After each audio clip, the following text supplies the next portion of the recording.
Live.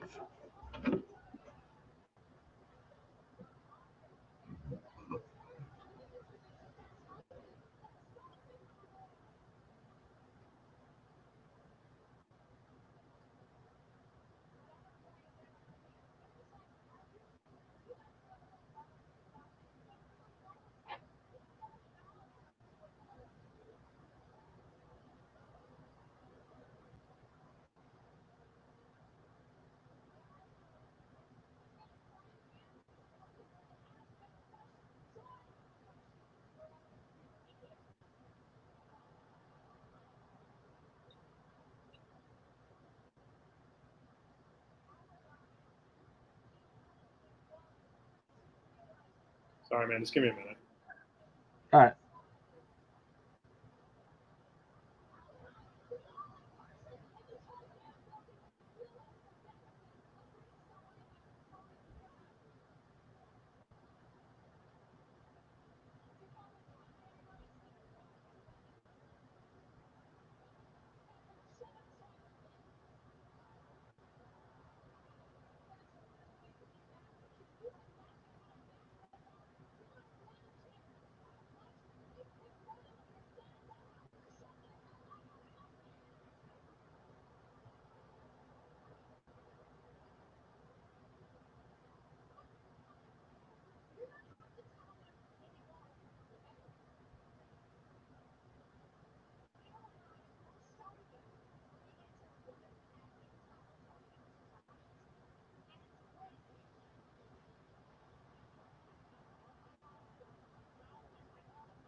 All right, you ready? Born ready. How you doing, everybody, and welcome to the Moffett on the Mic radio show. We are live, as always, courtesy of the A1 Sports Network. I am Craig Moffett, and without this gentleman to my left screen, the show would not be a show. And, of course, is the production stylings of the one and only Chris Klim. What's up, Craig? Klim, man, you know, the day was kind of slow in sports, and then all of a sudden in the afternoon, it almost like the bottom dropped out. Becton gets hurt today at Jets camp. Kevin Durant is basically saying it's me or Sean or fire Sean Marks and Steve Nash, and the list just goes on and on. But that's why we're here to debate what's going on today in the world of New York sports. You can follow the show, as always, on Instagram at Moff on the Mic and on my Facebook page as well. You can follow Klim and the A1 Sports Network on Instagram, Twitter, and Facebook. You can like and subscribe to our show courtesy of Apple Podcasts. Leave us a 5-star review because it makes us feel oh so special. And Klim, we were talking about it before the show. We're about a month away from it happening, But if you want to mark it on your calendars now, feel free to do so for all you wrestling fans out there.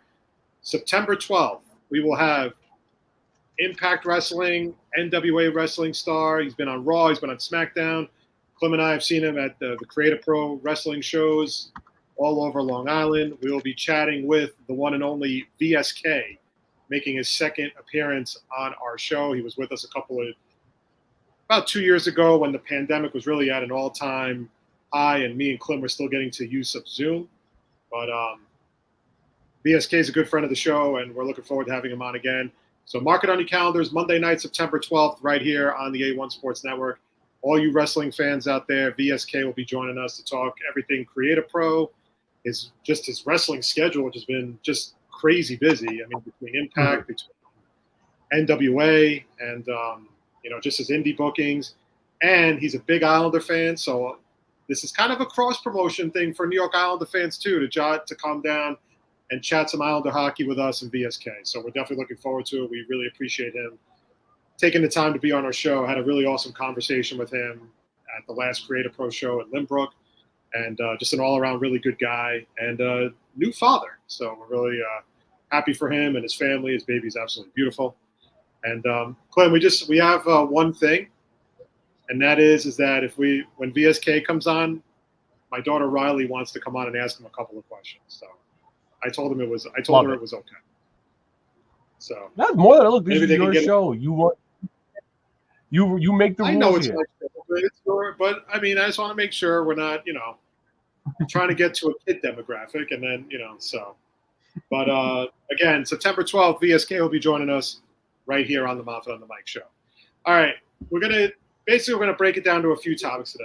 I was at the Green and White scrimmage on Saturday night at Metlife Stadium, so I want to talk about that. There was a lot of things I really liked that I saw out of the Green and White scrimmage. We're going to get into Mekhi Becton's injury today at practice. Salah's kind of downplaying it right now a little bit. There's a report now saying that it is a little concerning, but nobody really knows what it is yet. And we'll get into the Mets in Atlanta over the weekend. The Mets taking 4 of 5 from the Atlanta Braves in a crucial series, and they're now 6.5 games ahead of the Braves in the NL East. And we're going to debate the question, Klim, is Triple H making WWE great again? So we'll get into that after Friday's SmackDown with the return of Karrion Kross. And now there's a lot of rumors circulating about which wrestlers are returning, which are close to coming back. So it's going to be pretty crazy for WWE. And if I was AEW, I might be a little nervous. That's all I'm going to say. I would definitely be nervous if I was AEW.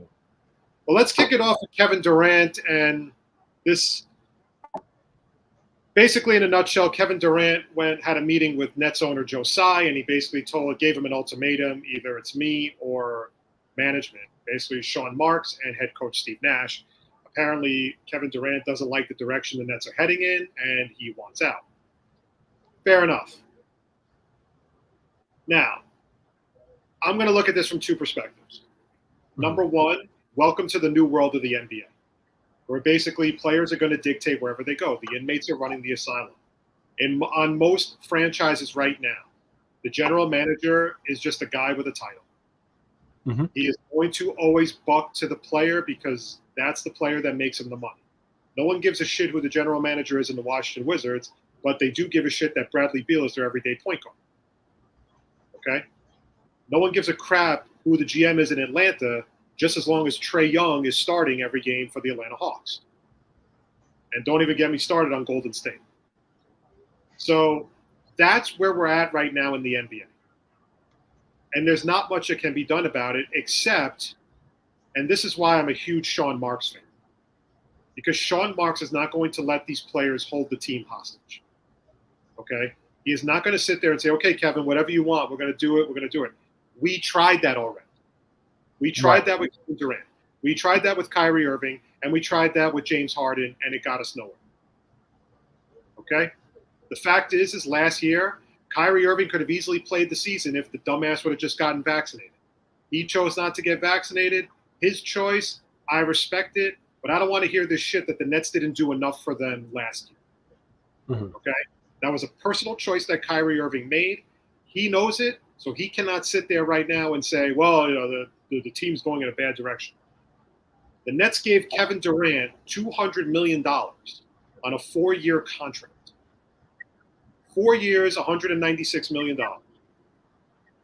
The problem with that is if Kevin Durant didn't like the direction of the Nets, why did he sign a 4-year, $200 million contract? Right. Why did you sign a 4-year contract? And they even gave you a year to rehab your Achilles tendon. You wanted James Harden. They brought in James Harden. They mortgaged their entire future for Kevin Durant. That's the only reason why that happened. That trade is not getting done without Kevin Durant's approval. Right. He okayed Steve Nash as the head coach. It's not Steve Nash's fault that Kevin Durant came up short last year in the Celtics series. It's not. It's not Steve Nash's fault that Kyrie Irving chose to make it all about Kyrie Irving and not get vaccinated. But this is where we are in the NBA.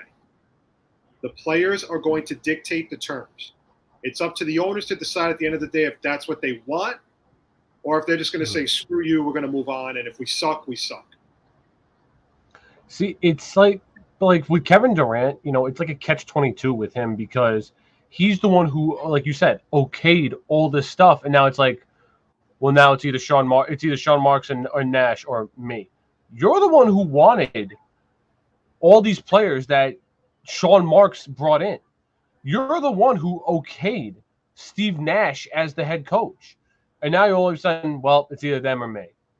I think he's trying to pull the straw because I think Sean Marks has been nothing but great for this team prior to Kevin Durant and Kyrie Irving even getting here. Like, he's the one who found guys like D'Angelo Russell and Karis LeVert and Spencer Dinwiddie and drafted a guy like Nicholas Claxton. He found all these guys in the draft, and now all of a sudden, because Kevin Durant doesn't want him here, no, Sean Marks is a great GM. Steve Nash, I didn't agree with the Steve Nash hiring from the beginning. I thought that I didn't like the Steve Nash hiring. Here's the thing. I didn't like the Steve Nash hiring either because I thought they needed more of a veteran coach. But again, why are we hiring Steve Nash? Because we don't want to ruffle Kevin Durant's feathers. We don't want to ruffle Kyrie Irving's feathers. So if we give them a coach, it's a little hard on them. They're just going to bitch out anyway. It's a total catch-22. Yeah. That's why they put Steve Nash in that position. It's almost like a weird way. Like, yeah, he has a design of the offense. Whether Kyrie and Kevin Durant want to run it, it's up to them. Who the hell is going to tell them no? He's a borderline figurehead. But at the end of the day, they okayed Steve Nash. They were the ones that said, okay, we're fine with Steve Nash. So you're telling me in the span of a year that you hate this guy altogether? You hate what Sean Marks is doing? This is why I like Sean Marks. Mm-hmm. This is exactly why Sean Marks needs to be the general manager of the Brooklyn Nets. Because he doesn't take any shit from these guys. Right. And he called them out last year. And you know what? Rightfully so. If I'm paying $200 million for Kevin Durant and I'm paying another $40 million for Kyrie Irving this year, I better get some fucking results. No, I better get right. a playoff run. I don't want this bullshit. I don't want this one and done crap where we got swept out of the playoffs. To me, that is inexcusable. And it's a bigger problem too, because if Kyrie Irving was so hell-bent on winning a championship with the Brooklyn Nets, he would have just got vaccinated and been done with it. Right. He would have just got vaccinated and been done with it. But you see what happened, Klim? It was all the finger pointing, right, between the three of them. Mm-hmm. Between Harden, between Irving, and Durant. Harden is blaming Durant. Durant is blaming Kyrie. Kyrie's blaming so-and-so. It just goes back and forth. And the thing is, if you don't have a big three that's not all in, you have no chance of success. See, that was why the Miami Heat were so successful, because LeBron knew it was Dwayne Wade's team, and he was not there to upset the apple cart. He was there to basically be a scorer with Dwayne Wade and Chris Bosh. They all knew their roles, and that's why it worked. Right. But we're in a different time now. There's too many egos in the NBA. That's why basketball is unwatchable. And we're going into a situation now. And the thing is, I'll make this very simple. it's a double-edged sword for Joe Tsai and Sean Marks. Because if Joe Tsai turns around and says, okay, well, Sean, I got to let you go. Steve, I got to let you go because I need to keep Kevin. Okay?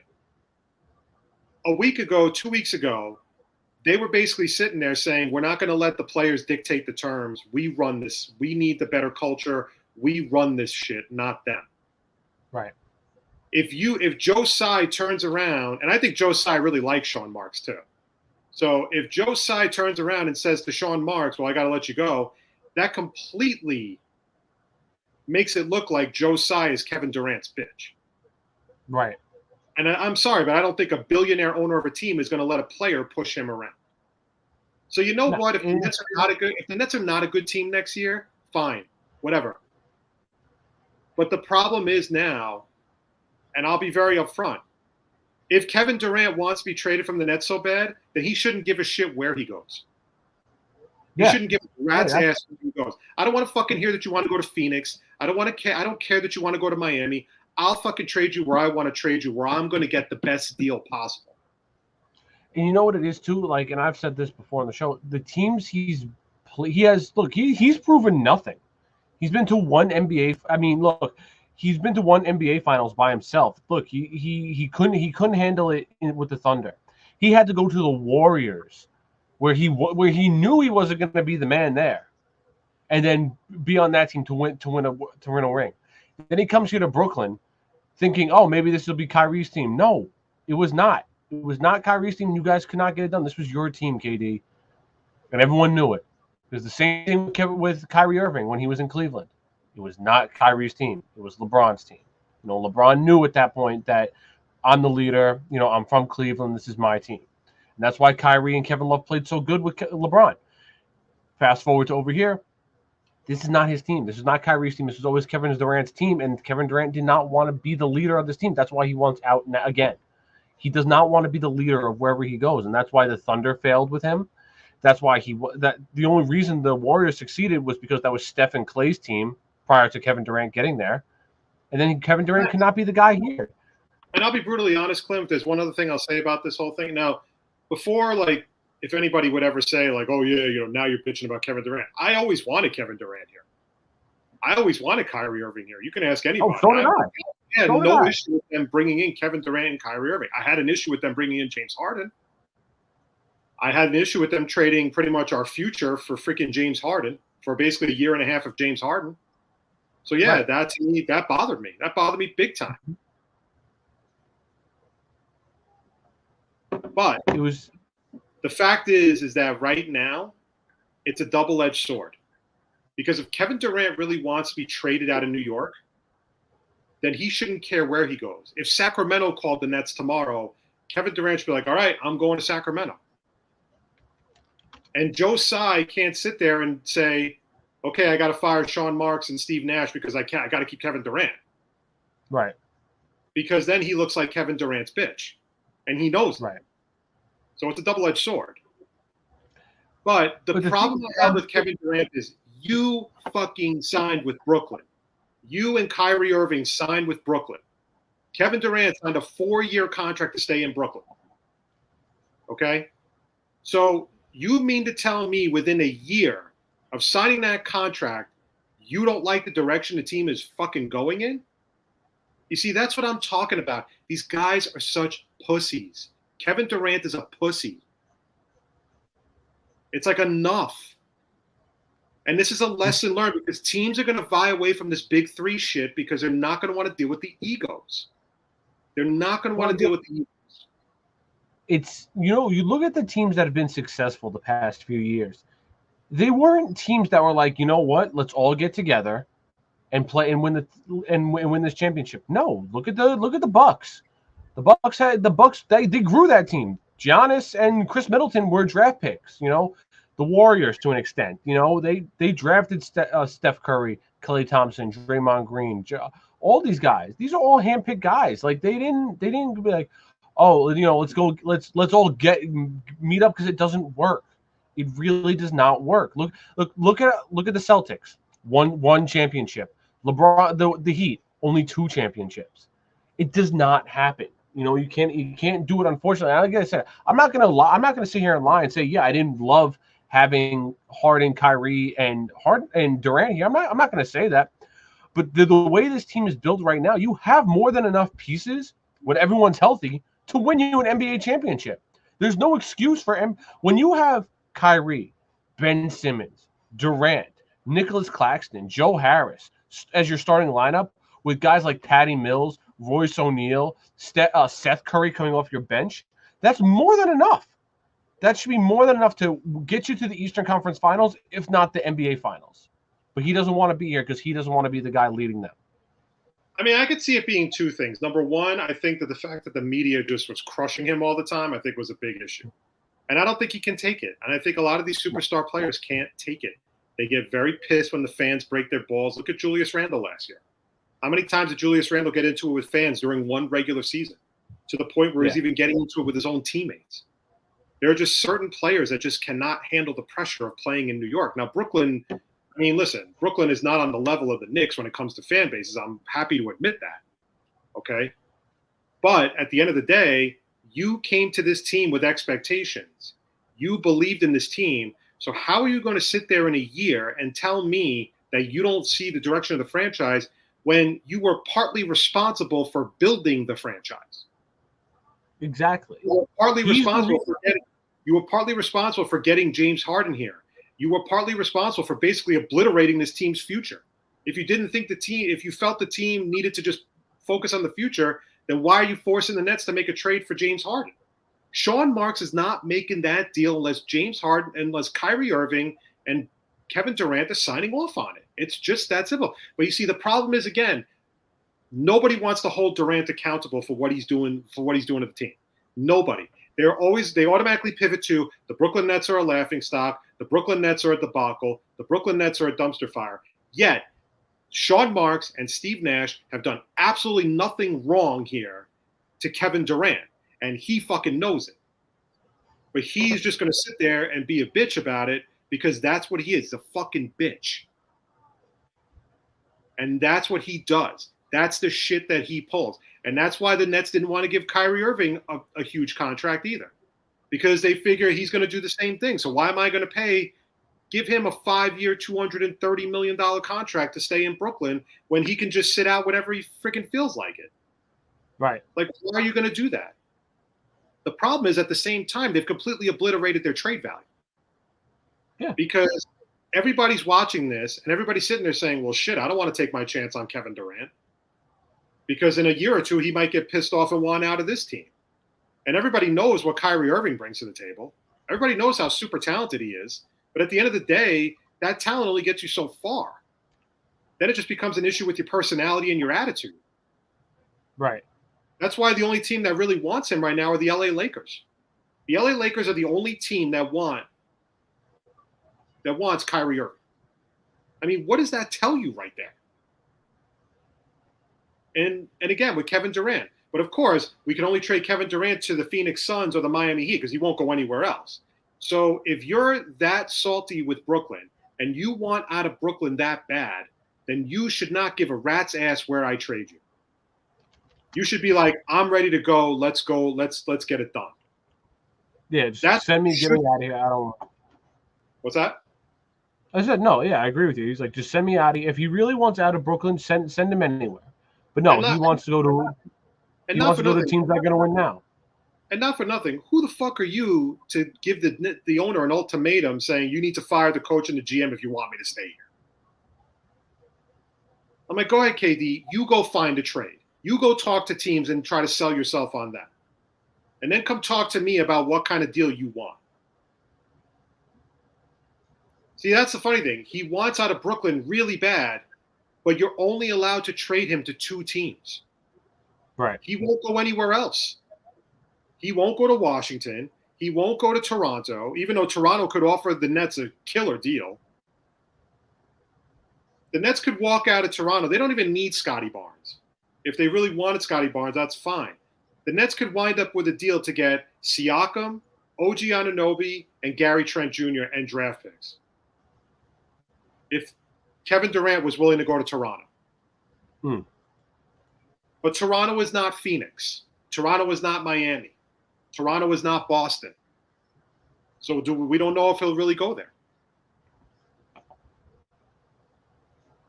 And again, growing problem with the NBA that Adam Silver needs to address soon.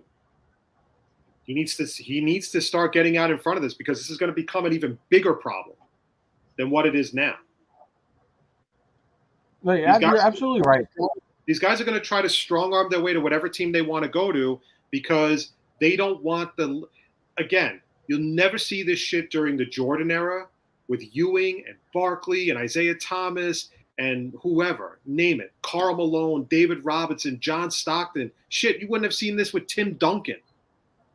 No, look, and this is the only sport you see it with. You don't see this shit in the NBA. I mean, in the MLB. You don't see this shit in the NFL.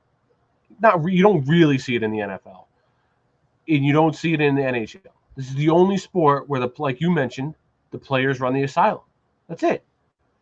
Like it's annoying to a point where it's like I don't even want to watch basketball because you just have a bunch of prima donnas playing. And the thing is, I think Sean Marks has done a good job building a solid team around the Nets. But again, now Kevin Durant is just going to be a bitch, because that's what he is. He just, he's not happy after 1 year and signing a $200 million contract, because apparently $200 million is not enough to win a championship. This is what I never understood about NBA players. Why would you want the burden of not only being the star player, but the coach and general manager too? Why would you want that burden? If I was an NBA player, I'm like, shit, I'm getting paid $40 million to play. I'm just going to go out and play. What do I care? I don't care what what the ownership does. Yeah, I might have a say in it. I mean, I might just sit there and say, look, can we try to do something? Because I really like playing here. But, I would say, I don't have a problem with you saying I am a little concerned. Mm-hmm. But I wouldn't be demanding a trade and saying, well, I don't like the direction this is going. I mean, that's ridiculous. Yeah, I don't like the direction this is going. This is the direction you wanted. You wanted all these players. Everybody said the same thing today. I was watching a few things, and they all said the same thing. He okayed Steve Nash as head coach. So what's the problem? What's the problem? I mean, if I'm Sean Marks, I understand he's trying to get as much as possible because of the Rudy Gobert deal kind of screwed up a lot of things. But I'll be brutally honest. I'd take what you can get at this point. Mm-hmm. I would take if I can get like 3 or 4 first-round picks and, a few players, just do the trade. Just get him off the fucking roster then. You definitely don't want this being a distraction come training camp. You don't. You simply don't. Now there was a story today that Kyrie Irving doesn't like Joe Tsai or doesn't like Steve Nash and Sean Marks. Honest to God, like, I don't really give a rat's ass what Kyrie Irving has to say on the subject, because again, he is another guy who thinks he is bigger than the team. He is another guy who thinks that he should have all the input in the world on making decisions for the team. It's absolutely insane. Like, these guys are out of their fucking minds. Your job is to go out there and play basketball. You don't tell me how to run the franchise. Mm-hmm. I know how to run the franchise. That's why they hired me to be here. But again, it's just like I'm blown away. Like, I'm blown away that after 1 year, you have automatically determined that you don't like the way the team the direction the team is going. Never mind the fact that we didn't have we had an unvaccinated player who refused to get vaccinated for how many games did we not have him for? Most of the season. We had Joe Harris, who broke his ankle and was out for the season early. That was a huge loss for the Nets. Okay? Oh, and by the way, Kevin Durant missed like 6 to 8 weeks with an ankle injury of his own. So and then you trade James Harden, and Ben Simmons is injured. And then Ben Simmons can't play. So explain to me what's the issue with the direction of the franchise? Is it because we can't get you 5 all-stars to put around you, so you don't have to do all the work? Is that what it is? Because you know what? 99 times out of 100, when you watch Kevin Durant go down the court, what's the first thing he does? Stops and pops every time. What? Every fucking time. Stops and pops. I mean, like, I don't know what else the Brooklyn Nets could have possibly done for this guy. I have no clue. They did everything he asked. Let's say Sean Marks literally did everything he asked for this team and more probably, and he's still not happy. And because of all this now, and listen, I blame Sean Marks for the James Harden trade. So I would have never traded for James Harden. No. But Sean Marks and Steve Nash, in my opinion, should have done absolutely nothing wrong. Nothing wrong here. Have they put forth obviously they've been a playoff team 2 years in a row. They have not met expectations. That's pretty crystal clear. That's not something out of the. But as of right now, I don't get what more they could do for you. Right. And the thing is now they can't trade Ben Simmons because he really has no trade value. You have to literally build up Ben Simmons' trade value. And I'm telling you right now, man, don't sleep on Ben Simmons this year. Don't sleep on Ben Simmons. I definitely think he's got something to prove this year. I think he could come into camp with a chip on his shoulder, ready to play. Look, I like Ben Simmons. I've always liked Ben Simmons. And I think you mentioned it either last week or 2 weeks ago when we did the show. And it was that people are just pigeonholing him to a bad playoff series. He's not a bad player. He's very good defensively. He'll put up 20-plus points a game for you. I'm fine. I like him. Plus, if he stays on the team with Kyrie, Kyrie's not a point guard. He's a shooting guard. And even he said that himself. So you can have Ben Simmons run the point, and then Kyrie play the shooting guard position, which he's better at, and he's admitted to liking better. So it's a win-win if that's the case when Ben Simmons comes back. But the thing is, Sean Marks should have known better not to make that trade for James Harden, especially when it came down to mortgaging the future. You were the only team. This is what I don't get about these teams. Like, if you know you're the only team that wants this guy, then why are you going to sit there and mortgage the entire goddamn future to get him? James Harden wanted to go to Brooklyn. He didn't want to go to any other team. Just like back when Carmelo Anthony only wanted to go to the Knicks. And for some reason, these teams just completely outsmart themselves and they trade away their entire future just to get him. Mm-hmm. Like, why would you have to do that? I can understand the first-round picks and everything, but I don't think I would have packaged Jared Allen and Karis LeVert and Taurean Prince to get James fucking Harden. I mean, it wasn't worth it. In the end, it wasn't worth it. And me and you both said it too. Marks is a bad general manager. Like, I don't think Marks is a bad general. Marks he's actually smarter than people think. Because remember the first year that the Nets were really bad with Kenny Atkinson as the head coach? And they wound up signing guys like Anthony Bennett, the former #1 overall pick that was a bust. But look what happened. He found Spencer Dinwiddie. He found Joe Harris, who turned out to be one of the best three-point shooters in the league. Mm-hmm. Okay? Then he got teams he got very smart with restricted free agents.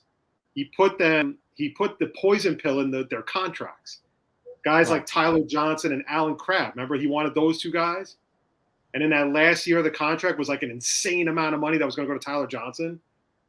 And the Miami Heat had no choice but to match it. And the Portland Trailblazers had no choice but to match Alan Crabb. And then what happened 2 years later? The Nets wind up getting Alan Crabb in a trade because the Portland Trailblazers couldn't afford to pay him. I think Sean Marks. That's a pretty unique way to attack free agency when you know your team is not going to be good. Right. You took advantage of the, and again, I think they did the same thing to Otto Porter when they wanted Otto Porter. Yeah, I remember that. The contract, and the Wizards matched it, and the Wizards had to get rid of him because they couldn't afford it. I mean, right now, unfortunately, for the next few years, it's going to be a real toss-up on how the Nets are the Nets even going to be worthwhile in this draft? And and again, that I do blame Sean Marks for. But all the other shit before that, especially with Durant and Kyrie, no, I blame them. Because when you get paid big money, you need to start showing up. I don't want to hear from Draymond Green saying, oh, well, they're businessmen, they're businessmen, they're businessmen. If I'm paying you $50 million, you better get your fucking ass on that court and play. Exactly. I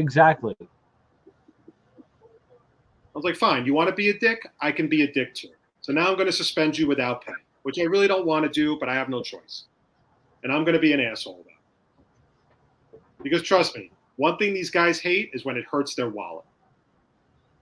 When it hurts their wallet, they want no part of it. So the only thing I can think of right now is two things. One, Marks comes down in his value, lowers his value for what he could get for Durant. Don't shoot for the moon anymore. Get a package that you think is, adequate. Young players that are under team control that you don't have to worry about, and get those draft picks back.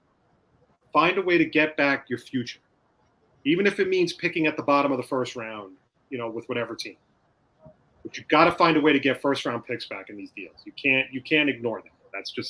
That's not possible. But it's like, figures. It's just like Kevin Durant doesn't know how to just swallow his fucking pride and say, you know what? I made a commitment to the Brooklyn Nets. I'm going to stand by the Brooklyn Nets. And instead, it's like 1 year. And they made it to the playoffs.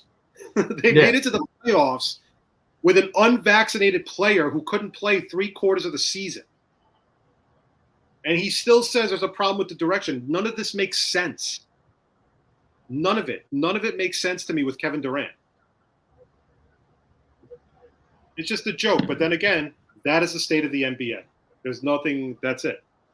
That is the absolute state of the NBA. The players run the asylum. Like you said it perfectly.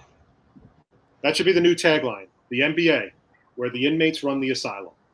And instead of putting the guy, like the basketball guy, put a fucking guy in a straitjacket as the logo.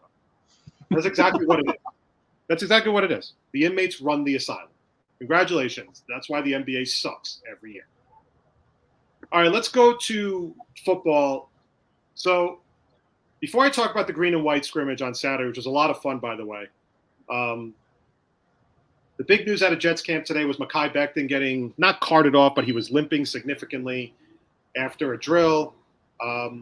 Saleh was trying to be very, very positive about it, saying he didn't think it was too much of a concern because the knee was reportedly stable. But until they do more tests, they don't know the severity of the injury. Now there's a report coming out by Bleacher Report saying that the Jets are concerned about the injury because it's to the same knee, but a different part. And that's where the concern is. It has nothing to do with where he had surgery. It had to do with more of another area of the knee. So that's that. Now, here's what I'm going to say for all the people who are now probably rushing over to Twitter and Instagram and Facebook and saying, well, see, this is why we should have drafted Ike Ekwonu. Well, typical fucking Jets, they're going to jet, right?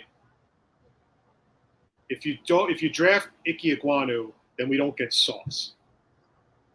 And everybody I know wanted Sauce. So you can't fucking sit there now and say that you wanted Ekwonu. Okay? No, you're absolutely right. And I looked at it as I said this time and time again on this show. The Jets could not draft Ike Ekwonu for the sole fact that they had to go into this season thinking and praying that Mekhi Becton is going to play all 17 games. And you cannot, and God forbid, not God forbid, but like say Mekhi Becton was healthy all year and you drafted Ekwonu and you're going to have either George Fant or Becton sit on the bench.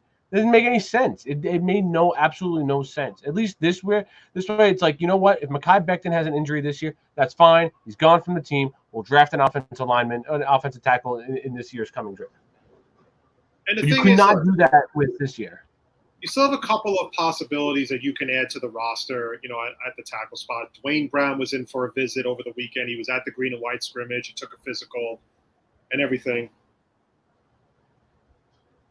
Now, the thing about Dwayne Brown right now, he knows that Becton got hurt, so he's going to try to ask for more money, and Douglas is not going to try to give him more money. Right. So today, the Jets signed Caleb Beninock. He was he's a journeyman lineman. He played for the Buccaneers. He played for the Saints. Not that good, to be very honest. And Connor McDermott had a low ankle sprain that he suffered at the green and white scrimmage. So the depth of the offensive tackle position is definitely taking a hit because now the only other guy you have is Chuma Edoga.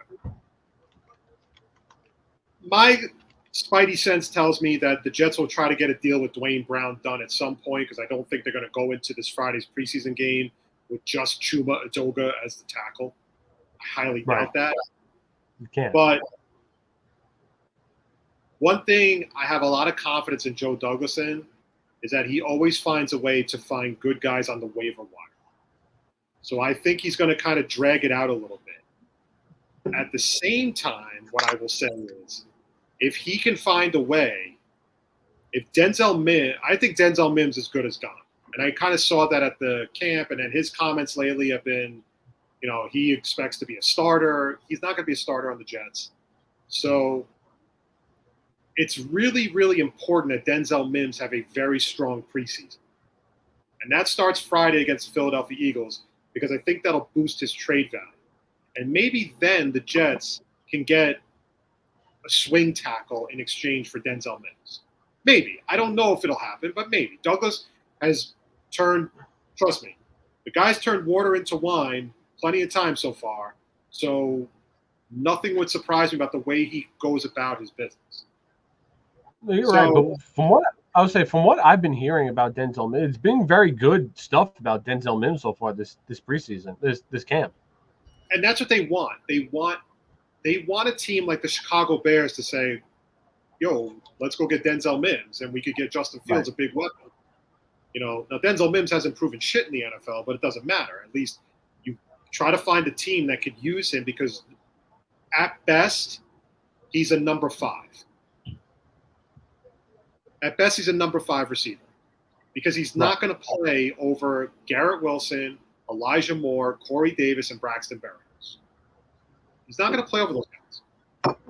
And he's the 6th or 7th best option, which is not saying a lot.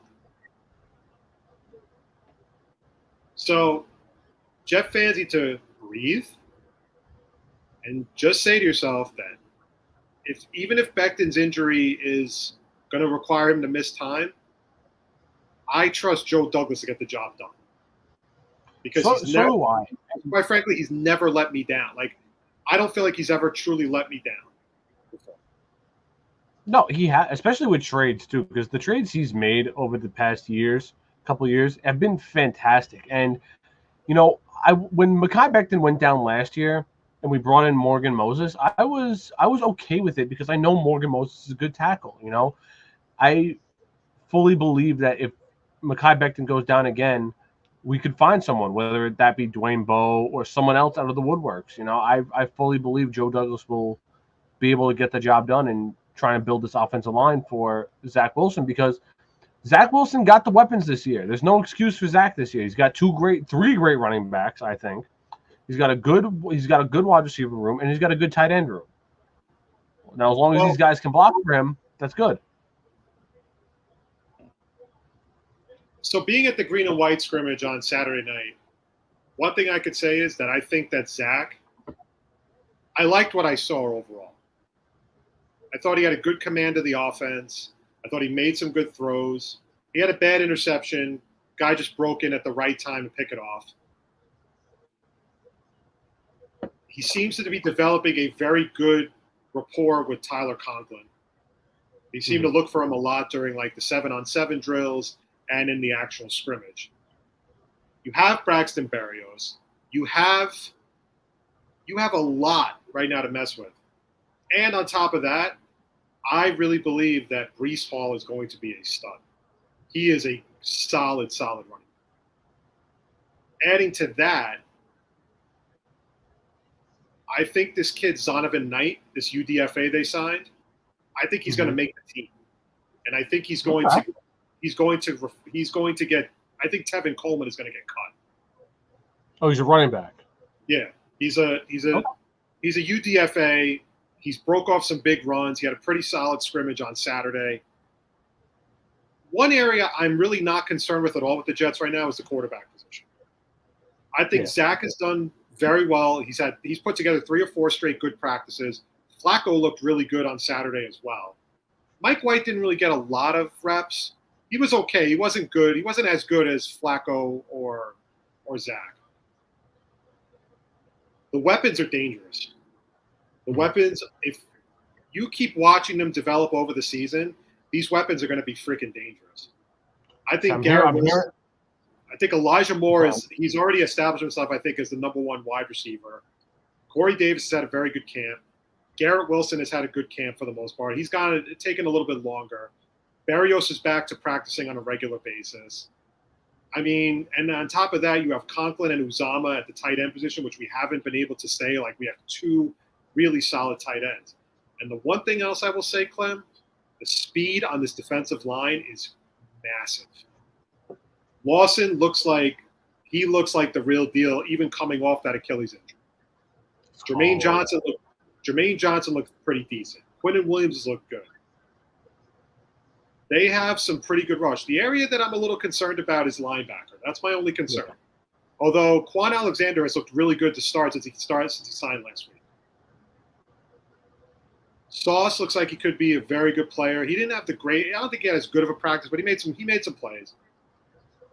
It's probably going to be Sauce. DJ Reed didn't practice at the scrimmage. He was, I think he was hurt. I don't know if Jordan Whitehead practiced. I didn't really see him out there too much, but I wasn't really paying too much attention. But as a whole, there is definitely a lot to be excited about with this team. Zach still has a tendency to kind of throw behind receivers a little bit, but I can't kill him too much on that, Klim, because I think every quarterback does that. Every quarterback throws an incomplete pass. Every quarterback overthrows a receiver. To kill Zach is just like, I don't know. It doesn't seem fair. It doesn't seem fair. No, you're right. And again, like, these are all new weapons. You had Corey Davis, who missed time last year. Elijah Moore missed time last year. The only one who's really returning, who didn't really miss much, who didn't really miss anything, was Braxton Berrios. All these guys are still relatively new to Zach. So Zach, look, I know they've been training in the offseason a lot together, but he still has to get a nice, repetition, get used to them, and get used to all these guys, especially getting used to having a tight end too. Because now, not only did you have none last year, you have three solid tight ends you can work with between Uzama and Jeremy Rucker. Yeah. And the truth of the matter is that you are loaded on offense. Mm-hmm. But in order for you to be loaded on offense, you had to make a sacrifice, and that was on the offensive line. Yeah. Because you could have drafted a tackle just to have a backup for Becton, and in reality, you elected to go with Garrett Wilson, and you elected to go with Breece Hall in the second round. So, and you went to go with Jeremy Ruckert in the third round. So, something's going to be sacrificed. You can't fix every position. It's just not possible. See, with or without Mekhi Becton, this offensive line is still very good from left to right. And McDermott at center really isn't the best, but it's not the worst either. Like, he's still solid. You have two great guards in AVT and Langston Tomlinson, and George Fant certainly proved himself as a left tackle last year. So it's still not a bad offensive line without Mekhi Becton. Am I worried that we're going to lose Mekhi Becton? A little bit, because like you said, when he plays, he's a solid tackle. He's solid. But the thing is, he's never available. And the best ability that you could have is availability. And I, unfortunately, you make sure to put that line in every show. Look, it is though. It's true.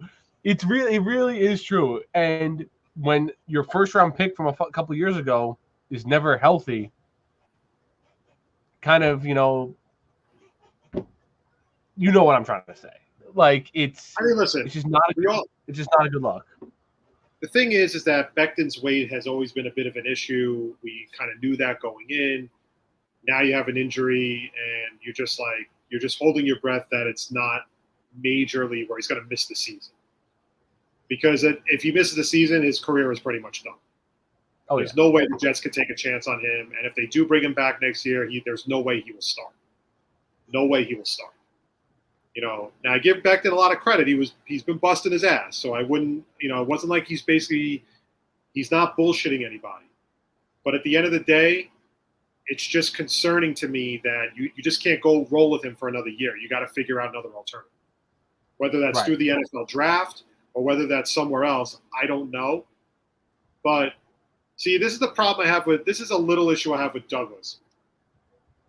You could right now just say, you know what? Let's give Dwayne Brown like a 1-year deal for like $8 to $10 million, and just to have him here to be our right tackle if Becton is out for a long period of time. Douglas, in a way, is very stubborn. It frustrates the shit out of Jets fans because he just doesn't feel like overpaying people what they're worth.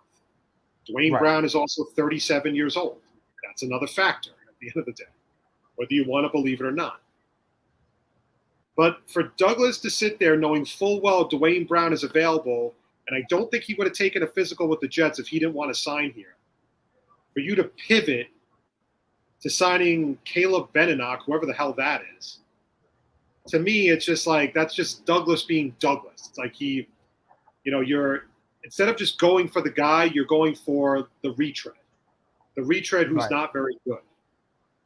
You're hoping to get lightning in a bottle. You're hoping that Max Mitchell will develop, quicker than expected. You're hoping Chuma Edoga can handle the right tackle job right now because you're not going to have Connor McDermott for a little while. But at this stage in the game, there was a lot to like, though, overall at the green and white scrimmage. And it was the first event I've been to where there were almost 2 fights before the scrimmage even started. So that, because you fucking gotta love Jet fans in Jersey who just act like complete schmucks. So I think it's the Jersey factor. One kid, I don't know what the hell happened. It was like the weirdest. First, I thought it was these 2 guys that knew each other. Then it turned out it wasn't. And I guess some guy who was either wasted or just schizo or something. I guess he grabbed the guy, and it looked like he grabbed the guy's ass, to be very honest. And the guy turned around. He was like a kid, too. He was like 18. He was like maybe 18, 19 years old. Klim completely slapped this kid right in the face. Hard. Hard. Right? And the kid would just sat there and like he just didn't do anything. And then it just became like this. It was such a weird chain of events. And then the second one was, I guess this family had like 3 or 4 kids. They were trying to take a picture right by the gate or whatever, like right by the front of we were sitting like 3 rows from the field. So they were trying to sit like right in front of the field. And I guess the father took exception. He thought the guy behind him like bumped him or something like that. And this guy literally was about to rip this fucking guy's head off. Like literally in front of his kids was about to rip this guy's head off. And the guy turned around and goes, I didn't even freaking touch you. Right? And I think the wife was trying to tell the guy, like, the guy didn't even hit me. What the hell's your problem? And he was just like, he just said to his wife, shut the fuck up. Like, he literally, like, shut her up. And I was like, so insane. I was like, wow. Like, you know I was with my daughter, and I'm like, we need to move. I said, this is a bad section. I could feel it already. I said, there was just something very uncomfortable about that section. I was like, I got to get out of this section. Because, like, seriously, like, I didn't want my daughter to see that stuff. I think it's just the atmosphere in Jersey. It gets people going. Well, it's either that or the other smells from Exit 16 because it's just fucking like I've never seen anything like it before. Like it was clearly like there was something very wrong with this person, like both of them, and they just have a freaking screw loose. And then I can forgive all that, Klim, but you know what I can't forgive? I can't forgive the fucking fat guy who stands in front of me, blocking my view of the field because he's waiting for his buddy to come down the freaking stair. Oh my god! If my father was there, my father would have like punched him out. My father would have been like, my father would have been like, get your fat ass out of here already. like he would have been like, because it was insane. I'm like, I looked at the guy, I gave the guy the dirtiest look possible. I'm like, dude, really? I'm trying to watch the freaking scrimmage. The Jets are driving towards my section of the field. Right. And this fucking hammerhead is like standing in front of me going, oh, I'm in section 120. Like here, and I'm like, what the hell's wrong with you? Go meet the guy at the freaking gate, you moron. Like it was just, I mean, like. Oh. Jet fans are pretty crazy. I will say, like crazy mentally and just crazy in general. Like they're just dumb. Sports fans in general, some sports fans in general are dumb. Like they're just dumb fans. Did your daughter try to get autographs afterwards? No, we didn't really stay because like they did like a whole fireworks show, which was pretty cool and everything. Yeah. But it was so hot. There was literally no break from the humidity. None. It didn't matter. Like, honestly, the only way you could get a break from the humidity is if you went to the place naked. Because that's seriously how freaking – it was just gross. It was gross. Like, and it was just like, you know – and again, there was no breeze coming into the stadium. Mm-hmm. My daughter started getting really tired because she went swimming during the day, so she was even more tired after that. Right. So we stayed for like a few minutes of the fireworks show, and I'm like, listen, can we just go? Because I want to get out of here. I don't want to be dealing with people in traffic and all that stuff. So we wound up leaving at around like a little bit after 9. We got home by 10:30. So it wasn't really too bad. Like, getting home. I mean, it's become like a yearly experience for us. Like, we really like it. We've gone 2 years in a row. Players were really, really fucking cool. Conklin came over to the section to sign autographs for the kids. Garrett Wilson was like so enthralled with being there and everything. Like, he was cool as shit. You know, like Sauce signed jerseys for people. Like, it was all around. It was a very cool experience. Like, I would definitely go again. I miss it when it was at Hofstra. That is the only thing I wish would happen was it was at Hofstra. That's the only thing I wish. It was at Hofstra. I used to go all the time when I was a kid. Like, my dad would take me to the practice. We would watch the practices, and I would run around trying to get autographs afterwards. I loved going to at Hofstra. It was perfect. It was amazing. Now that I'm older, I was gonna say now that I'm older, I wish it was at Hofstra. They did mostly drills, and it was kind of, you know, and they did drills. They did like 7-on-7s. Then he did like 2-minute drill at the end of the practice. They always end with a 2-minute drill. The kickers had their competition. Zerline was a little bit better than Pinero that night. Okay. And then at the very end, they did this really, really cool thing. And, you know, I love when teams do this because there was a kid that had stage 1 cerebral palsy.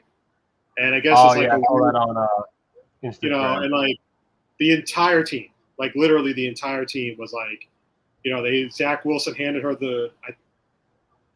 I personally thought it was a girl because it looked like a girl. And I don't mean to try to be like really weird with the whole trans, you know, I'm not trying to be like that. They said on the Jets side it was a boy. The boy's name was AJ. I could have sworn they said it was a girl. I could have sworn they said it was a girl when they announced when they were like introducing her, you know, and it was super awesome. They lined up in like a formation. They handed the football off, runs it in for a touchdown. They all do like a dance together in the end zone.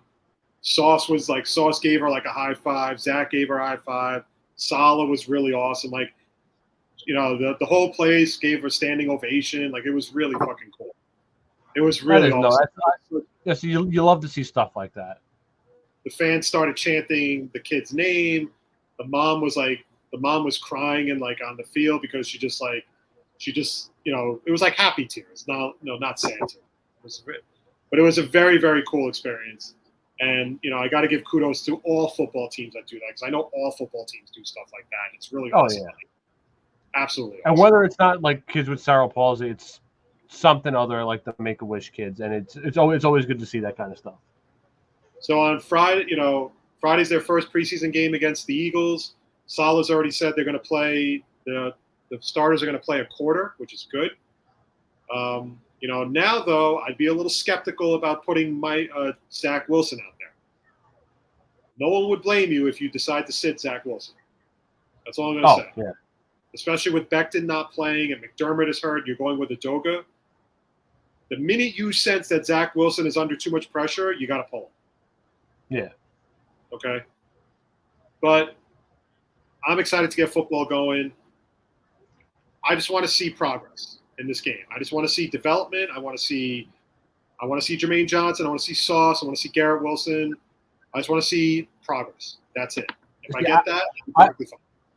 I always like watching the preseason games because I like to see who's going to be like the depth guys on our team. Like, I already know the Sauces and the DJ Reeds and the Bryce Halls of the team. They're gonna look fine. I want to try and find the guys who are going to be like the Victor Cruzes, the Robbie Andersons, you know, the Jordy Nelsons of the world. You know, like I want to try and find those UDFA guys who are going to be like, wow, this guy looks really good. I hope he stays on the team. You know, those are the guys I like to point out when I watch. And that's one of the reasons why I think that a guy like, I keep bringing up his name, Zonovan Knight. I think he's going to make the team as a running back, as like a third or fourth string running back. I don't think Ty Johnson's going to make the team. I don't think LaMichael Pirine going to make the team, and I'm not sure about Tevin Coleman. I'm not sure if Tevin Coleman's going to make the team. He might. I could see Tevin Coleman not making the team, and I could actually see a guy like LaMichael Pirine making it, but I don't know. But I think I keep coming back to this kid Zonovan Knights. I think he's going to be pretty good. So plus they've been kind of toying with different positions. This guy, Kai Nakwa, who is more of a safety, has been converted into a linebacker, and he actually has made some plays at linebacker. You know, they like those hybrid, like big safeties, like that they could play linebacker and stuff. So right. I think you're going to see more of that. You're going to see a lot of that. And, you know, again, I just want to see, let's try to get through this game injury-free. And I want to see the development of the young guys. That's what I want to see more than anything. All right, before we get to WWE stuff, I want to just talk a little bit about baseball over the weekend. The Mets, in another monster series that they had to have, they took care of business. They won 4 of 5 from the Atlanta Braves, including sweeping a doubleheader on Saturday. The only really hiccup with the rotation was Taijuan Walker having a rough outing on Friday night, where he gave up 8 runs. But the crazy thing was the bullpen pitched so well that the Mets almost came back. So they came back. So they came back with, you know, it was very interesting. Shows the fight in the team overall. And it really, we've reiterated this and we'll just beat it to the ground if we have to. It really showed how much of an influence Buck Showalter has been on this team. Oh, absolutely. Like, and even games in the past, like this past year, like we've watched games where the Mets have come back and won the game, let alone when we've like known in the past, whether it was on Mickey Callaway, under Luis Rojas, whoever it was, they would just, you know what, we're down 4 runs. That's it. We'll mail it in. This team has fight in it, and you can definitely tell it's due to Buck Showalter. You know, he signing Buck. Look, you could say Scherzer, Marte, Canha, whoever we signed this offseason, that was the best signing? No. The best addition to this team in the offseason was Buck Showalter, and I couldn't be more happy that this guy was our But Klim, I'll do you one better, man. We can't overlook the fact how good of a general manager Billy Epler has been this year. Oh, absolutely. I mean, we can't overlook that fact. Now, look, I was one that kind of criticized the Mets last week when we were talking about it, or we were kind of building when they got Vogel back. And the only other trade they really made was getting Darren Ruff, and then they got Michael Givens from the Cubs in a trade. Right. And look, I wanted Wilson Contreras. I wanted a big fish. I'm not going to lie. Okay. Yeah. But then I said to myself, Epler really hasn't steered us wrong yet. So let's see what we have. I would say the only trade that's been kind of a bit of a miss is the Joely Rodriguez trade for Castro. Yeah. Well, Rodriguez pitched really well last night. Gave him 2 1/3 of solid. It was 5 strikeouts in 2 1/3 innings. Pretty damn impressive, if you ask me. So I know Joely Rodriguez has it in him, but you just want to see him kind of have it more. Right. But, and, you know, I was going to say, even to the extent of the trades, I'll agree with you. I wanted a big fish. I'm not going to lie. I wanted someone big. But I will say I've been very impressed with the way Vogelback's been playing. Naquin's been playing good, and Darren Ruff is a solid guy to be as a utility guy. And granted, yeah, maybe Michael Givens wasn't the best option out there, but it's something at least, though, you know. But if the reason the Mets don't do good in the playoffs, it's because they didn't go out and get a big fish for the bullpen, whether it was David Robertson, Josh Hader, whoever it would have been. You know, they didn't go out and get one of those guys. They got Michael Givens. Well, the vibe I'm hearing is that the Mets bullpen is very top. No, the Mets farm system is very top heavy, because you have Francisco Alvarez, you have Brett Beatty, Ronnie Mauricio, Alex Ramirez, and the Mets don't want to give up those guys right now. And I can understand Epler's point of view. He doesn't want to give them up for rentals. He doesn't want to give them up for players that are going to leave the team after this year, because then you lose 2 guys. Now, at the end of the day, if you win a World Series, then that's a moot point. But you went out and got Vogelback, and Vogelback has basically hit safely in most of the games he's played in. And if you saw him hustling around third base, scoring from first base last night, the kid's got heart and the kid's got fire, and like he has a passion to play the game. Okay, so you got to give him that too. And then Darren Ruff, who they got for J.D. Davis and 3 prospects, which I can't believe it takes 4 prospects to get Darren Ruff. Yeah, that's what I was saying. I was like, really? On Friday, gets a huge pinch hit double that gets the Mets back in the game. So these guys are all paying their dues. Givens hasn't been that great since he started, but I'll give him a little time. I'm not going to go crazy about that right now. Plus, the Mets have Trevor May back, which is another part too.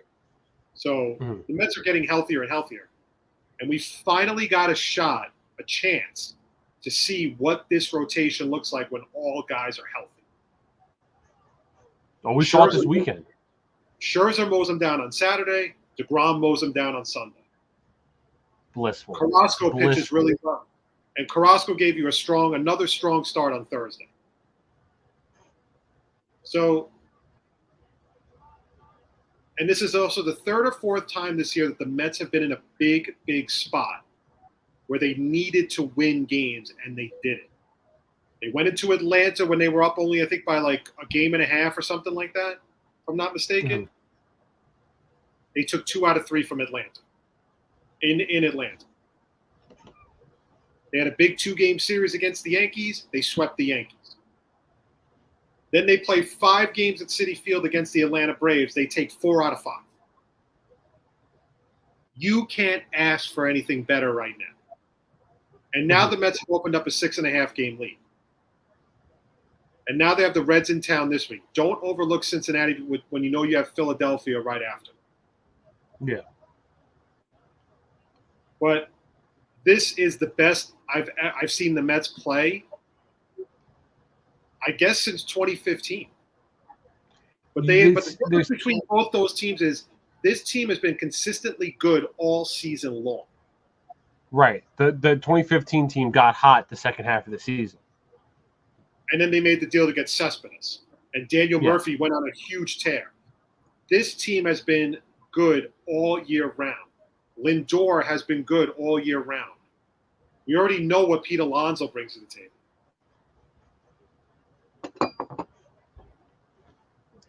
And then after all that, I got to listen to this pitcher from the Braves, Strider, or whatever the hell his name is. Oh, fuck him. That comes out and he says, oh, yeah, well, the Mets got really lucky and stuff like that. You didn't even make it out of the 3rd inning. Because we smoked your ass. We smoked them.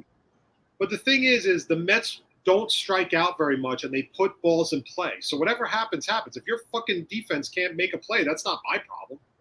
That's your problem. That's your team's problem. But the thing is, he went off of like a play where, like, I guess the ball hit the base, like hit third base, and it like led to like, well, it was like a double, led to 2 runs scored. But then somebody said, yeah, but the next play, Mark Canha hit it right into the gap in left center field and scored another 2 runs. So how is that luck and everything? And I was like, okay, well, by that rationale, your fucking team got lucky when they won 14 games in a row against shitty teams. Yeah, that's baseball, Susan. That's baseball. But the problem I have with his comments in general is he comes off as a sore loser. He comes off as a sore loser. Like he comes off as a major sore loser that he can't handle the fact that the Braves lost 4 out of 5. And it's okay for you to feel that your team is better than the Mets. I would expect nothing less. I would expect absolutely nothing less. But when all is said and done, you had an opportunity to catch up to the Mets and you blew it. So that's no one's fault but your own. And because of that, you were 2.5 games back, and now you're 6.5 back. And the Mets basically beat the shit out of you for 4 games. This is good time. It's a good time it's a great time to be a Mets fan. I've said it from opening day that there's something different about this team. And I said it. I really wish I bet on the Mets making the World Series because we're looking real good. I can't, and I'm not saying that because I'm a biased Mets fan. They just there's something different about this team. You know, whether it's Pete Alonso and Lindor playing their asses off, or the fact that Scherzer and DeGrom are when healthy, arguably the top 2 pitchers in the NL, or maybe it's the fact that we got Buck Showalter, a seasoned manager. I don't know what it is. It could be any one of those things. It could be all those things. There's something different about this team. I have all the confidence in the world that we will meet the Dodgers in the NLCS this year. But the one thing too is, again, they have completely when they've faced adversity, they've overcome it big time. You want to know something? The Mets organization didn't fucking whine and bitch and moan when DeGrom was out for the entire first half of the season. Scherzer missed 5 to 6 weeks with an oblique injury. We had Bassett that went on the IL very briefly. We lost starters left and right. The Mets just put their heads down and played. They had to go through some adversity. They weren't as good as before. They were losing games. And they still wound up in first place. The Braves couldn't fucking catch them. Yep.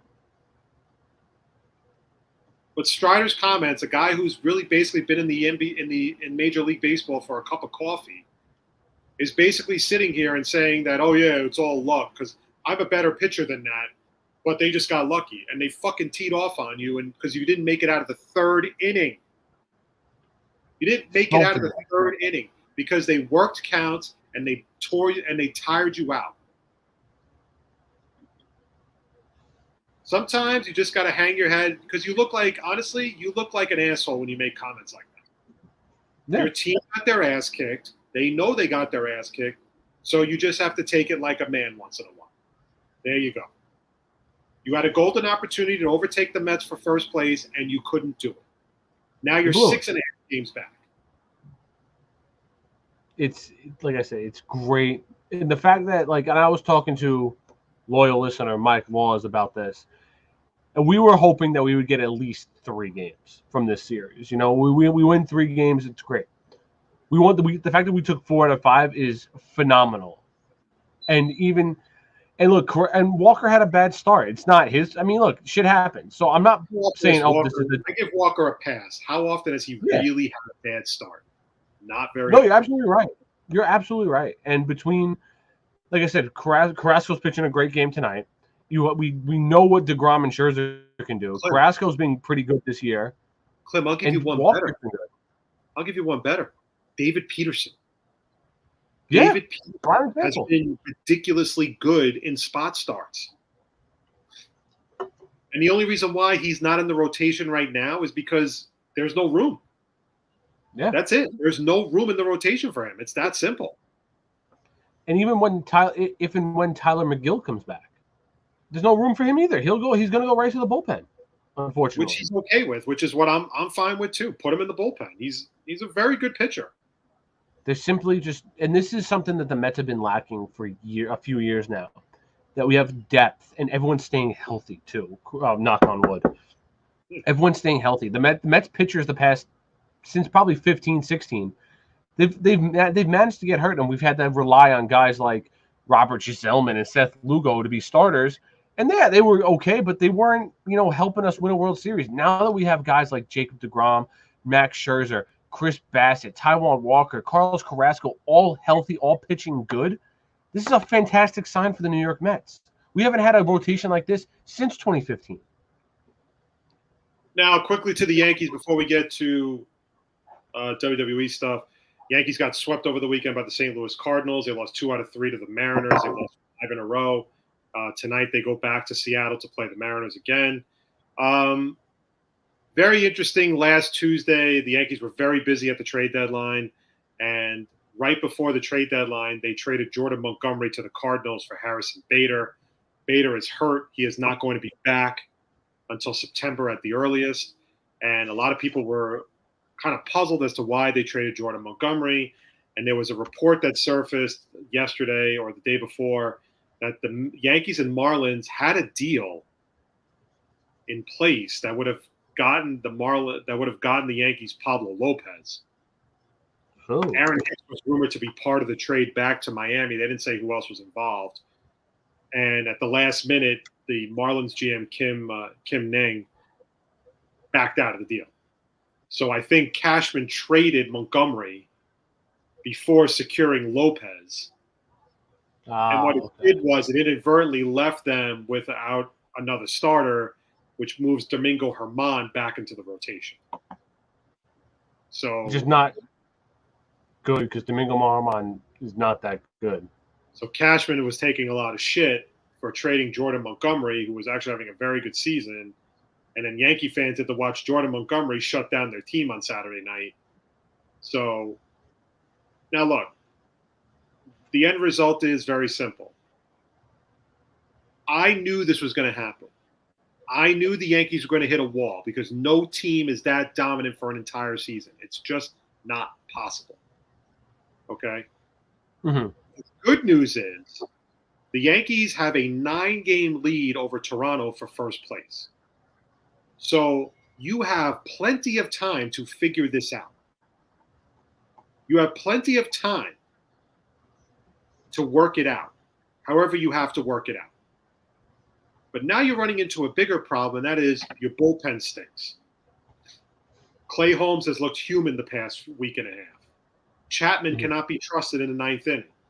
Loizaga's gotten rocked. Abreu's gotten rocked the few outings he's been in.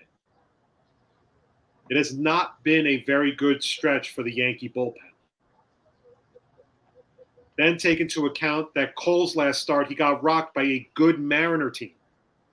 Mm-hmm. That's a big deal. Because what it's showing me right now is the Yankees are struggling against 2 teams they may see in the postseason. Seattle and Houston. I don't give the Twins any chance against the Yankees. The Yankees will destroy them. You can put whoever you want on the Twins in a trade. It ain't going to mean anything. The Yankees completely destroy the Twins every time. I know the Twins went out and got Jorge Lopez. They got Tyler Mahle. They got another reliever. I can't remember who it is off the top of my head. It doesn't matter. The Twins cannot beat the Yankees. The Twins are terrible against the Yankees. What's also helping the Yankees is that while the Yankees are kind of, not free falling, that's a bit extreme, but they've been on a bad losing streak. The fact is, right now, Klim, neither Toronto or Tampa Bay has gone on a run where they can put a dent in that. Right. So that's another saving grace for the Yankees. So the Yankees have plenty of time to figure this out. They're 9.5 games up on Toronto. You have a big series right now with the Mariners that starts tonight, West Coast time. Have a day off, and then you've got the Red Sox at Fenway Park for 3. And the Red Sox are a freaking mess. Mm-hmm. I don't know if you saw yesterday's game, but the center fielder, Duran, misplayed 2 more fly balls and got into it with fans in the stadium, in the stands. What's with it with the Red Sox? It's like the 4th time they're like, oh, I don't know. Like, what's with them?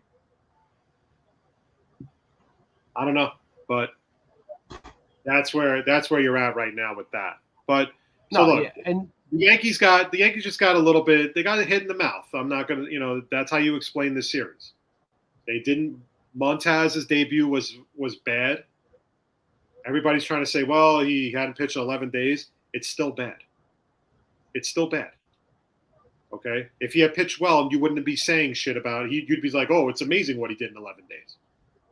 Right. But you'd be saying, well, in his defense, he had 11 days of rest, so he was ready to go. I get what you're trying to say. I mean, he had his mother-in-law passed away. He had to go on the bereavement list. It's a very sad situation for him and his family. But at the end of the day, he went to pitch, and he didn't pitch well. Mm-hmm. And there's always going to be that little sliver of doubt if Oakland A pitchers can handle pitching in the Bronx. It's always going to be that little sliver of doubt. But like I said, the good news is you have a 9.5 game lead for first place, so you're fine. I don't think you have anything to worry about. However, the worst case scenario is you don't get the bye in the first round. It goes to Houston, who's already beaten you a few times. But Houston and Seattle, these might be teams you see in the postseason, and Seattle just getting Luis Castillo is a big deal. No, it looks like the Yankees, they're not coming back to reality. Like, they're still great. They're still Yankees. The Aaron Judge is more than likely going to win the MVP for the AL. But they're coming back down, and like you mentioned, like the Jordan Montgomery trade, I think it actually helps them a bit just because of the fact that you have some defense, especially after trading for Frankie Montas. Harrison Bader is a good player. He's a very good center fielder. He's got speed on the bases. And I think that's what they need because with staying on the IL right now, And the fact that Bader's is not active right now. But I think when he does come back, it'll definitely help out their center field situation, because that way you could put at least Judge at DH and not play him as much in the field and possibly get him injured. So Mets had a great weekend against a very good Atlanta Braves team. Yankees struggled, but again, plenty of time. I wouldn't worry too much if I was a Yankee fan. I think Montez will definitely have some strong outings. Benintendi seems to be kind of getting out of his little slump to start his tenure with the Yankees. Mm-hmm. And, you just take it from there. But I think the key is, and I do agree with some of the Yankee pages I was reading today, the bullpen is a bit troublesome, even though they got a Scott Efros. That was the other guy's name. I forgot. Right. The guy they got from the Cubs. So, all right, before we get out of here, I want to just kind of dabble into WWE a little quick. The question I'm posing right now is Triple H making WWE great again? I hate to take a Trump slogan. I hate to take a Trump slogan because Trump can go kiss my ass. But the fact is, that says make the Jets great again, you freaking tool. Right, it's the slogan. That's how I'm just trying to get the point across. Yeah. We're not making this a political show. Anyway, Triple H has come in over the last week. And honestly, Klim, Friday was the first time in a long time that I was actually sat down and started watching SmackDown from start to finish. And I haven't done that in a long time because I was so curious to see what he was going to do. And I shut it off at the end because I couldn't. I had to put the kids to bed, so I couldn't really watch it anymore. And right. I find out the next morning that Karrion Kross has made his return with Scarlett. And they have the whole hourglass gimmick and the music, and her fucking music is so awesome and everything. The only thing I wish they would have done was I wish they would have shaved his head. Yeah. He didn't look as intimidating with hair. Not a bad thing. He kicked the crap out of me. I don't disagree there, but you got to have him with no hair. He was such a freaking. Absolutely. Oh, he looked so good he looked like he could easily. And then I remember a while, and I love the fact he's thrown right into the feud with Drew McIntyre and Roman Reigns. Love it. Love everything about it. I want new blood in the championship picture. This is new blood. And I remember specifically that Triple H loved him and wanted to fast track him to WWE right off the bat through NXT. He would have been in NXT for like a month or two before he was fast tracked to the main roster. Mm-hmm. And now you bring him back, and you bring Scarlett Bordeaux back, and she's probably the hottest chick in all of WWE, right? And then you bring the Hourglass back, and it's right away at Roman Reigns. And I'm like, yes. I was like, yes. I was like, that's what I want to see. And he immediately attacked Drew McIntyre. And I thought it was great. I loved everything about it. But so far, you can see that the people who have been brought up from NXT so far, like Dakota Kai, Io Sky, Karrion Kross, they're all keeping the gimmicks they had when they were in NXT. We had Karrion Kross with this hourglass thing and Scarlett Bordeaux. Remember when Karrion Kross first got brought up to WWE? He came out without Scarlett. I was saying, or like with the Russell Wrestling guy said, it was a gimp costume. That's what it was. That's literally what it was. And he's back to his normal self, just with hair. That's the only difference now. Same thing with Io Sky and Dakota Kai. It's their same gimmicks from NXT. The continuity is being brought over from NXT, which is what we wanted. Because they would come up from NXT and be like, let's change the whole gimmick. It's like, well, why? Why? People watch NXT because it's so fucking good, and they want to see these people on the main roster succeed. And now we're finally seeing that. Now that the Triple H era has begun. Exactly, and that's the best part about what's going on right now. Is the fact that he's starting. He is shaping the roster he wants it to be. So we go to SummerSlam. He brings back Bayley, brings in Io Shirai. She's Io Shirai. I'm not calling her Io Sky. And brings back Dakota Kai. All right. Transfer to Raw the next day. Ciampa, #1 contender for the United States Championship. Yes, exactly what I want. The only thing I don't like about Ciampa right now is the Miz is involved. I don't want the Miz anywhere near Ciampa. I want Ciampa back to that Goldie gimmick that I loved so much in NXT. Where he was completely obsessed with the title. He kept calling it Goldie, and he's like, Goldie, I'm coming for you, and everything. Okay? And Triple H loves Ciampa. Loves. And he's giving Ciampa a shot. And then over the weekend, there was a story that I read on one of the wrestling sites that said that he's going to repackage, T-Bar back to Dijakovic. Oh, my God. Yes. So there's a rumor going around that he's going to repackage him into Dijakovic again. Good. And because he's and it gets even better. There's already a report that Bray Wyatt is going to re-sign with WWE. I read something the other day is that some of the ex-talent that was fired or left wants to sign back now that Triple H is in charge. And I don't blame them. Vince was running this company into the ground, and now Raw and SmackDown are must-watch or are on the verge of being must-watch again. I'm watching after the show. I'm watching Raw for the sole fact that Johnny Gargano might be making his debut tonight because they're in Cleveland. Yeah, and Ciampa's in the main event, so I think it kind of makes sense.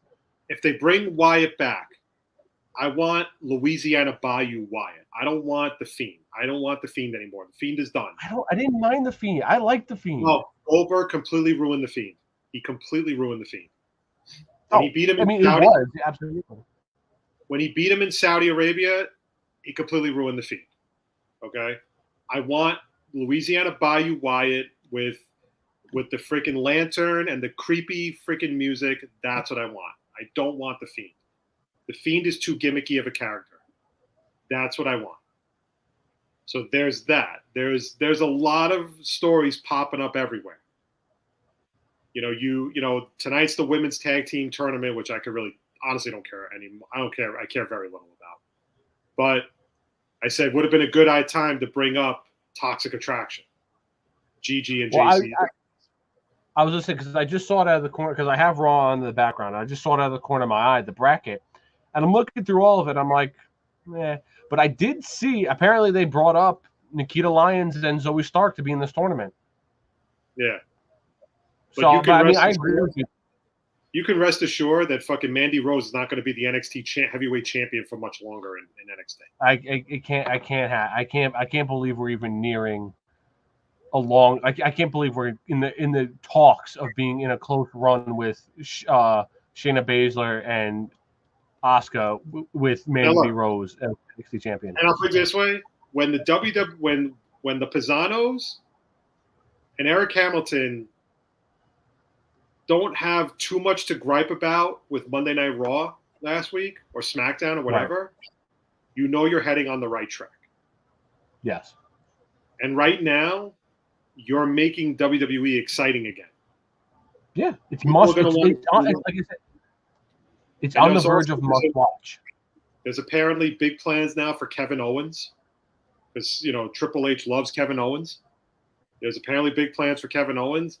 This is going to be very interesting, very very interesting how they do it. So it is a night and day difference. And if you want my honest opinion, this is a Triple H basically giving a fuck you to Vince because he's basically saying to Vince in not too many terms, you ruined this product. Now I'm going to fix it because that's exactly what it was. You had the Attitude Era, the Ruthless Aggression Era, turned into the PG era.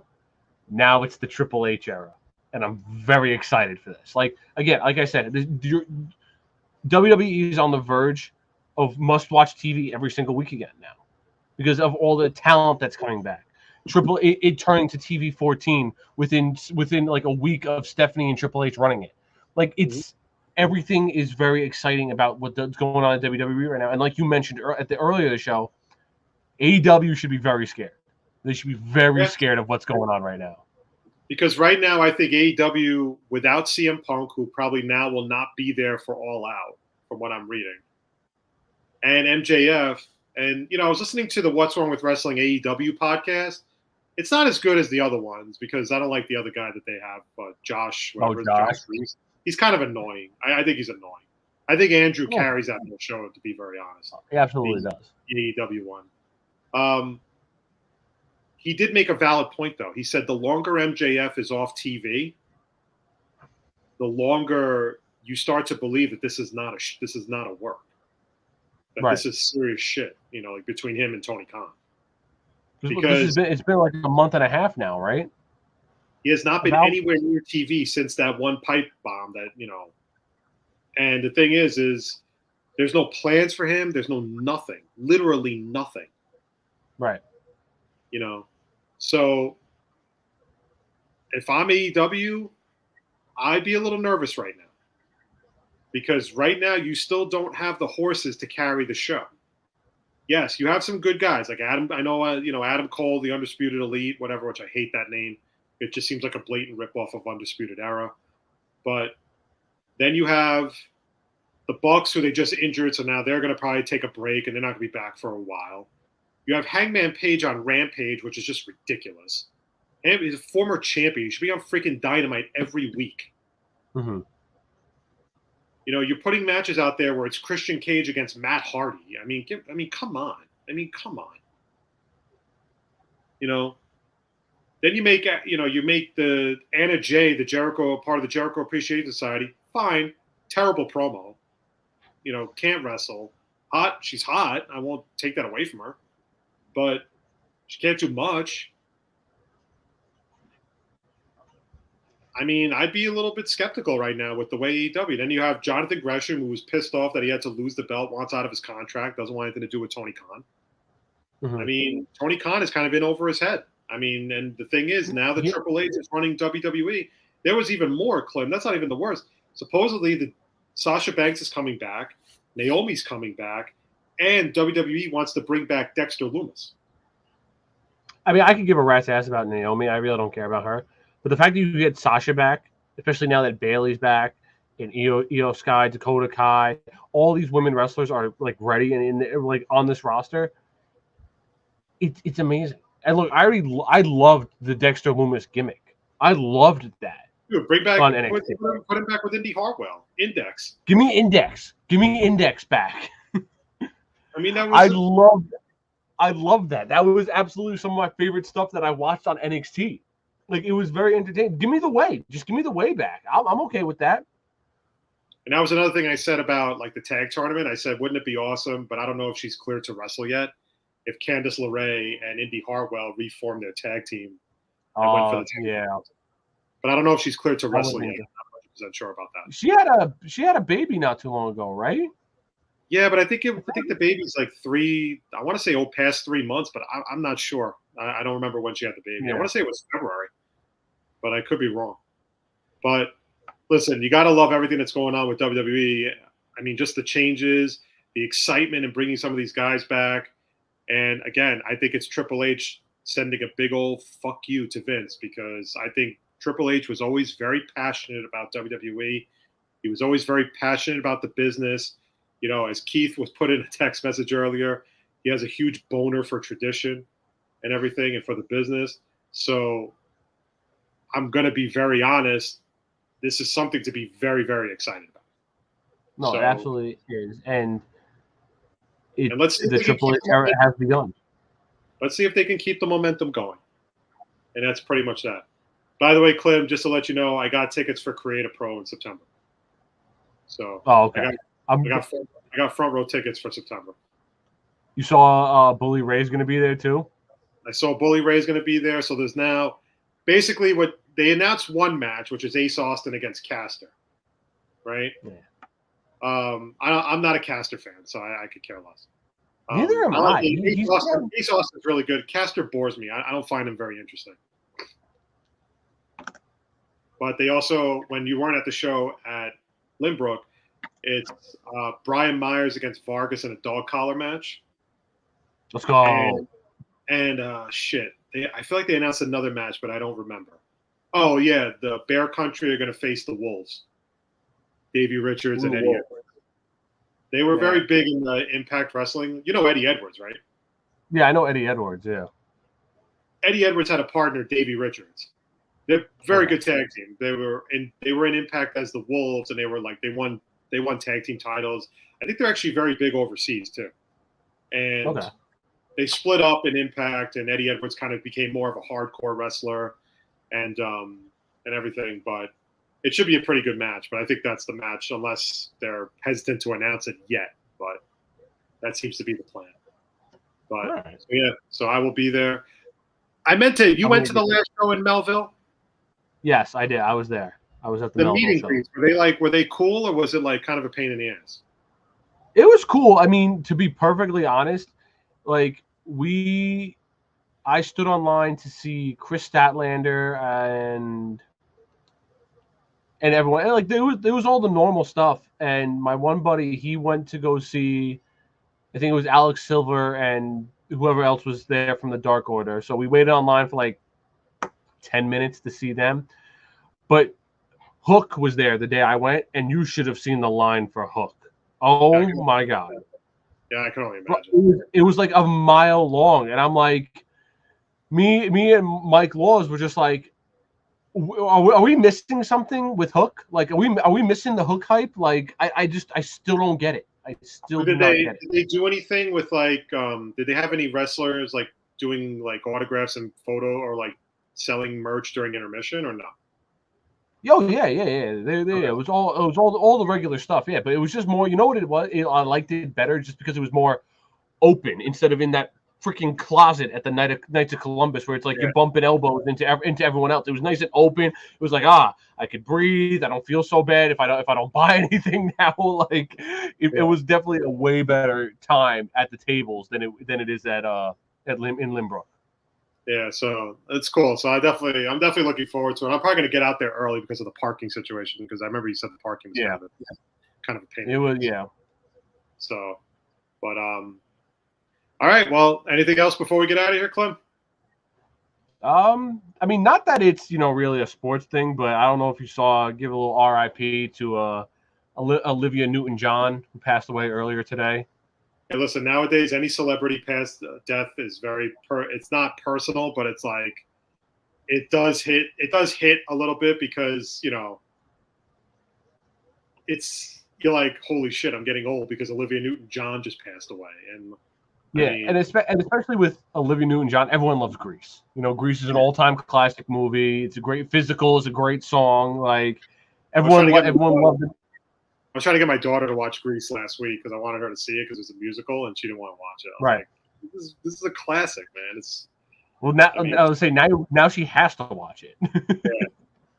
But it's very tough, and it's sad because she was a very great singer, great actress, and very, very depressing. I mean, I'm still forgetting that 2 weeks ago James Caan died. James Caan died. Sonny Corleone, man. And let's not forget, Bill Russell died recently too. Well, Russell died. I mean, these are guys we kind of grow. Like I grew up with a little bit more than you did. I mean, but but a very rest in peace, Olivia Newton-John. One thing for me, I'm happy to report that I will be back calling play-by-play games for the Junior Islanders again in the fall, starting in October. My first game is October 29th. Definitely a lot of fun. It's kind of a dream I know I say it's a dream come true and everything, and it kind of is, because I've always wanted to broadcast games and call play-by-play. So the fact that I'm getting to do it once again this year is just awesome, and I'm very happy about it, and I'm really looking forward to it. And so the season starts on the 29th. And, hopefully, it leads to something bigger, in a year somewhere down the road. I mean, but it's been a lot of fun, and I'm definitely pretty excited to be doing it again. Congratulations. Thank you very much. And on that note, that'll do it for this episode of Moffett on the Mic for this week. I'd like to thank everybody for checking us out live on the Facebook Live feed. You can follow the show on Instagram at Moffett on the Mic. You can follow the show on Facebook, and you can follow Klim on the A1 Sports Network on Twitter, Instagram, and Facebook as well. You can subscribe to the show courtesy of Apple Podcasts and leave us a 5-star review and comment. And Klim, you said you were going away next week, right? Is that true? Yeah, I have a meeting. We have a once a month meeting at the firehouse, so I have to go do that. But other than that, I'm good. I'm good in 2 weeks. Okay, so our next show will be on the 22nd of August. Does that sound right? Yes, the 22nd. Yes.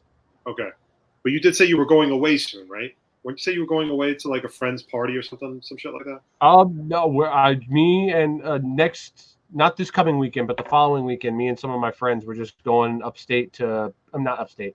We're going to Pennsylvania. We just rented an Airbnb and just gonna have a good time on the weekends. Okay.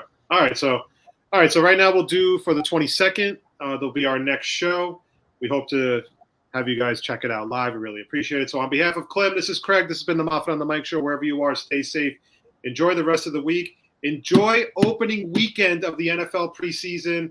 Giants play Thursday night against the Patriots. Jets on Friday night against the Eagles. And we'll be back next show a week from Monday night, August 22nd.